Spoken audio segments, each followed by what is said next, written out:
সকালে উঠে এই যে আমাদের হোটেলের সামনে থেকে এই সুন্দর একটা ভিউ আছে। হোটেল ওনার বললো যে আমরা কি এখানে খেতে চাই না ভিতরে খেতে চাই। তো আমার হাজব্যান্ড বললো এখানে সানলাইটটা অনেক বেশি আসছে, তো ভিতরে খাওয়াটাই বেটার। এই জন্য ওই যে ভিতরে আমাদের ব্রেকফাস্ট চলে এসেছে। চলুন দেখা যাক ব্রেকফাস্টে কী দিয়েছে। ব্রেকফাস্টে দিয়েছে হচ্ছে আমাদেরকে ডালের চচ্চড়ি, নারিকেলের কিছু একটা, এটা খুব সুন্দর, নারিকেল দিয়ে টমেটো দিয়ে আর হচ্ছে অনিয়ন দিয়ে হচ্ছে কিছু একটা হয়েছে।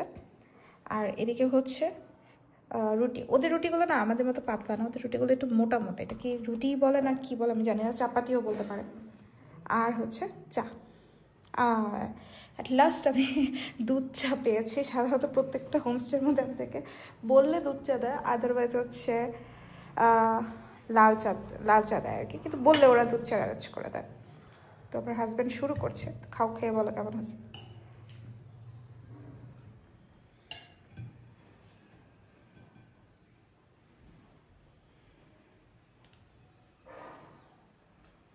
ভালো?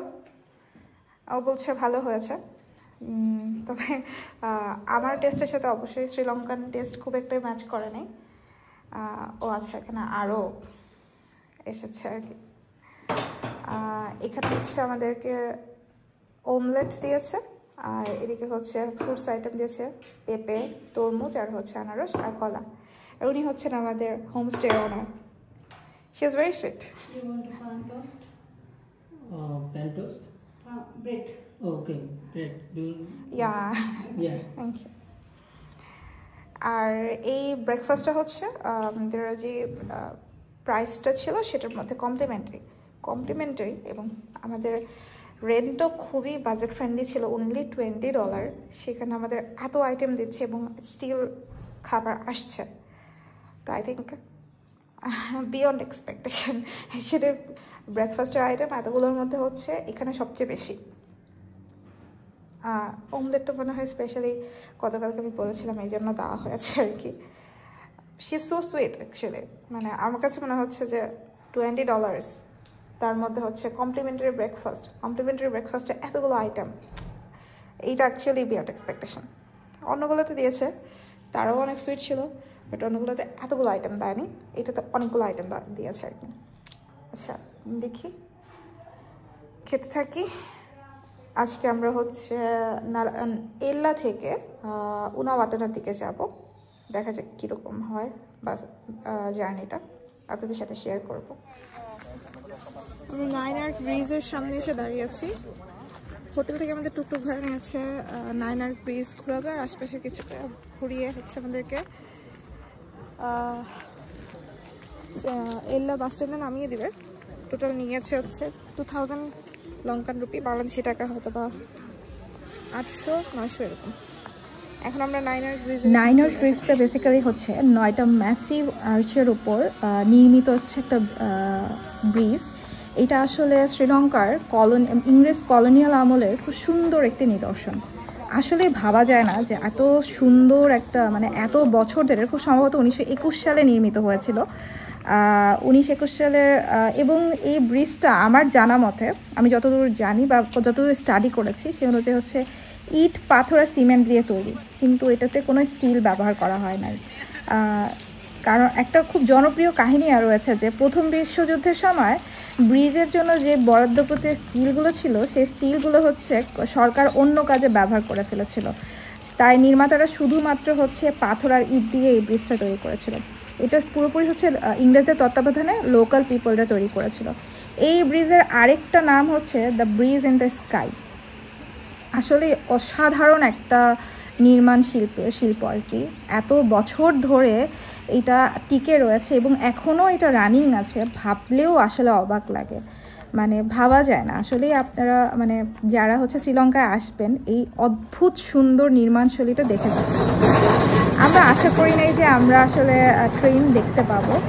আমরা আলহামদুলিল্লাহ লাকি ছিলাম যে এই জন্য ট্রেনটা দেখতে পেলাম আর কি।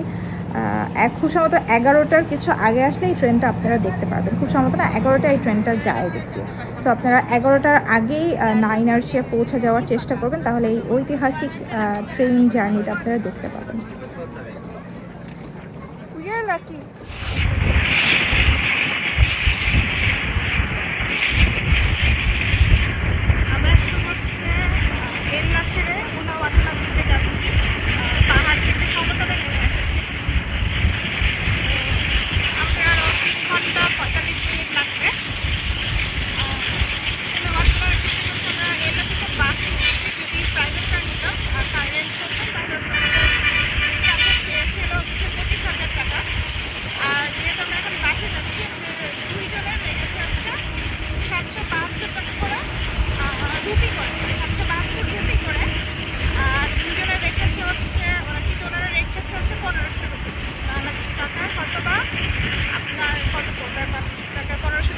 হচ্ছে 700-750 টাকার মতো পড়বে, আর 700 টাকার মতো 650 থেকে 700-র মধ্যে পড়বে।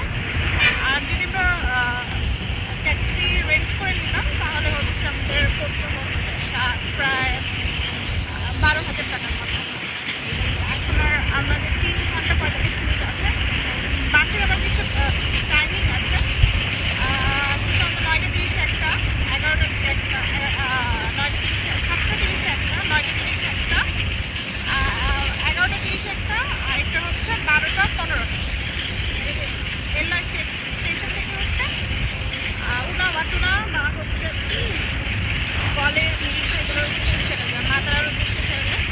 তা আমরা কলের থেকে তো ছেড়ে যাই 12:10 পেয়ে গিয়েছিলাম, এবং আমরা হচ্ছে কলে যাওয়ার পরই হচ্ছে উনাওয়াটুনা পড়ে আমাদেরকে হচ্ছে উনাওয়াটুনাতে নামিয়ে দিতে বলেছে। আমাদেরকে উনাওয়াটুনাতে নামিয়ে দিতে অনেক ফরেনাররাও হচ্ছে মানে ইউরোপিয়ান যারা আছে তারাও হচ্ছে এই বাসেই যাচ্ছে উনাওয়াটুনার উদ্দেশ্যে। তেমন কোনো থামছে না, 2-3টে স্টেশনে হয়তো আবার থামছে। প্রথমে সিট ছিল না, পরে এখানকার একটা আঙ্কেল আমাদেরকে উনি ওয়েল্লে ওয়া নামে একটা জায়গায় নামবেন তার আগে কিছুক্ষণ আগে আমাদেরকে প্রায় আধা ঘন্টা আগে থেকে বসে আমাদেরকে সিট ছেড়ে দিয়েছিলেন। যেমন বসতে আমরা নিষেধ করেছিলাম, উনি আমাদেরকে জোর করে বসিয়েছেন, চেয়ার বসে। এখন হচ্ছে খুব বেশি জায়গায় থামে নাই, থামছে হচ্ছে আইডিয়াসলি 3-4টা জায়গায় থেমেছে, 1 মিনিটও মনে হয় না, কয়েক সেকেন্ডসের। এক জায়গায় ওয়াশরুমের ব্রেক দিচ্ছে, ওইখানে হয়তো বা 15 মিনিটের জন্য থেমেছে। আর এমনিতে হচ্ছে 30 সেকেন্ড 1 মিনিটের মতো থেমেছে বিভিন্ন স্ট্যান্ড। এই হচ্ছে অবস্থা। আমার কাছে সোফার ভালো লেগেছে জার্নিটা। যাদের বাজেট একটু কনস্ট্রিক্টেড থাকে, বাজেট ফ্রেন্ডলি ট্রিপ দিয়েছেন তাদের জন্য আই থিঙ্ক এল্লা থেকে উনাওয়াটুনার উদ্দেশ্যে যে বাসটা যায়, কলের থেকে যে বাসটা যায়, কলের বাসটা পড়লে আপনি উনাওয়াটুনা পর্যন্ত পৌঁছে দিয়ে দেবেন। খুবই অল্প টাইম একটা স্ট্যান্ডে থামে, জাস্ট নেমে নেবে। ওদের বাসের একটা ইন্টারেস্টিং জিনিস, ওই যে উপরে একটা লাল লাল লাল বাটন দেখা যাচ্ছে না, ওরা হচ্ছে আমাদের দেশে যেমন হচ্ছে আমরা চিৎকার করে বলি যে থামেন থামেন থামেন, আমরা এখানে নামবো, ওদের নিয়ম এটা না। ওদের নিয়ম হচ্ছে ওই লাল বাটনে হচ্ছে প্রেস করবে, সেটা হচ্ছে একটা সাউন্ড করে, হর্নের মতো সাউন্ড করে, তো বাসটা থেমে যায়। আর প্যাসেঞ্জাররা হচ্ছে তাদের গন্তব্যে নেমে যায়। ভালোই সিস্টেমটা, আমাদের দেশে করলেও খারাপ হবে না, খুব বেশি এক্সপেন্সিভ বলে মনে হয় না, মোটামুটি ঠিকই হয়। তাদের হচ্ছে তাহলে আমাদের বাস ড্রাইভারদের জন্য অনেক সুবিধা হবে, আর আমরা যারা প্যাসেঞ্জার আছি তাদের জন্য অনেক সুবিধা হবে। এই চলুন আমরা চলতে থাকি উনাওয়াটুনার উদ্দেশ্যে।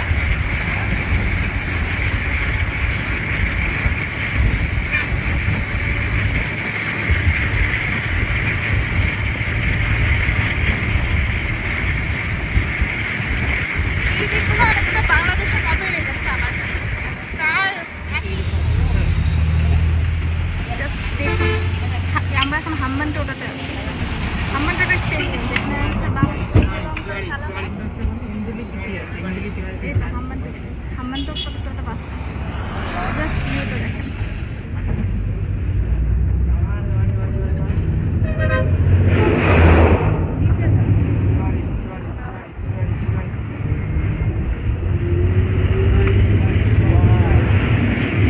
আসলে জাস্ট পানির কালারটা দেখেন।